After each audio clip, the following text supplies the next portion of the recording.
Jonathan Hickman and Mahmoud Asrar conclude their very awesome journey into the vault as Darwin, Cinch, and Wolverine continue their decades-long investigation into the children of the vault and their plan to end all mutant kind.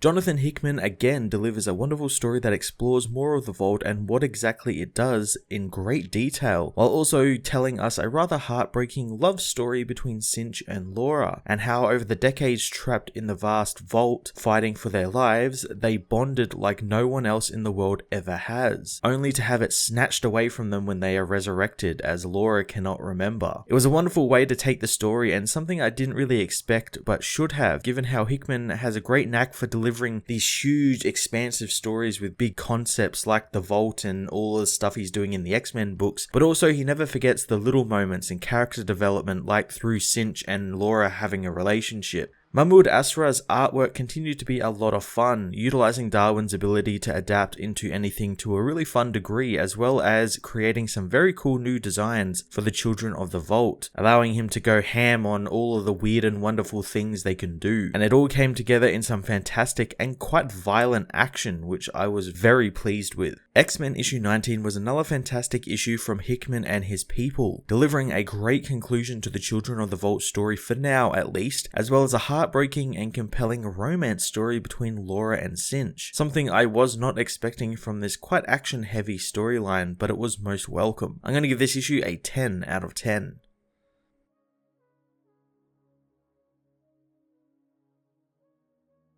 X-Men issue 19 heads back into the vault where much of the city has been decimated by one of its protectors going nuclear. Luckily, Wolverine, Darwin, and Cinch, thanks to their powers, survived. Cinch talks about how thanks to their powers they managed to escape into the city and set up a base for the next 50 years, hiding from the builders engaged in edge creation. Darwin soon discovered genetic sniffers built into the architecture, which he used to adapt his body to help mask their comings and goings, before learning how to fool them entirely over the next couple of years. Using the ample time they had, the team watched and learned, timing their recon missions for when the city slept and the children grew in their stasis pods. After 6 two-month night cycles, they gained a base understanding on what the vault is and its workings. Soon, however, they learned and encountered Madre, the inverted child who existed in the sleep cycles and who chased them when they returned to the Creche a second time. Because of this, Wolverine is forced to cut off Darwin's arm and cause an explosion, which in the aftermath, the protectors dig through the rubble of, finding Darwin's skeletal arm, thinking the mutants were killed in the explosion. Cinch notes how the protectors don't celebrate their win, however, taking Darwin's arm as a trophy of sorts, to be used for other means, like as a weapon. The mutants retreat to their base, recouping from the attack, and later decide the rules need to be changed, so they take the fight to Madre, killing her before returning to the Creche where they find the child Diamante, the living repository of the vault history, and he knew the city and everything the city knew. Like how years ago, the X-Men had an encounter with the Children of the Vault and they were defeated. From the generation's first defeat, they learned that they had to evolve, and the second generation of Vault people were made, but they were captured, dissected, and repurposed by Orchis as weapons. One of the children, Seraphina, managed to escape, and the city decided more evolution was needed, so a third and final generation was created and released from the Vault to claim the Earth as their own. With that information, the mutants learned what they needed to, and it's time to return home to Krakoa. The problem, however, the mutants face is that after 100 years, they still couldn't find a way through the Vault shield, so they continue to study and learn. Soon they gambled on a plan, and at the apex of a dormant cycle, infiltrated the heart of the city. The gamble, however, didn't pay off, and they fell into a trap. The mutants realize that the city wants Darwin for something, but the team becomes separated, thanks to the hordes of superpowered beings overwhelming them. The mutants were imprisoned alone and away from one another. Decades go by, and Cinch uses that time to build a staff that he uses to confront the beings keeping Laura imprisoned with, obliterating them with the device he's made. The mutant frees Laura, who is more than happy to see her old friend yet again. The two manage to escape the city's protectors, hiding out in its labyrinthian design. Suiting up with some makeshift weapons, the two mutants take the fight to the beings to get Darwin back. Cinch realizes what they are using Darwin for fall, but it's too late as Darwin explodes with power over the city. The beings come for the mutants, who quickly escape towards the shield entrance. Sinch says that he can disrupt the shield with his powers,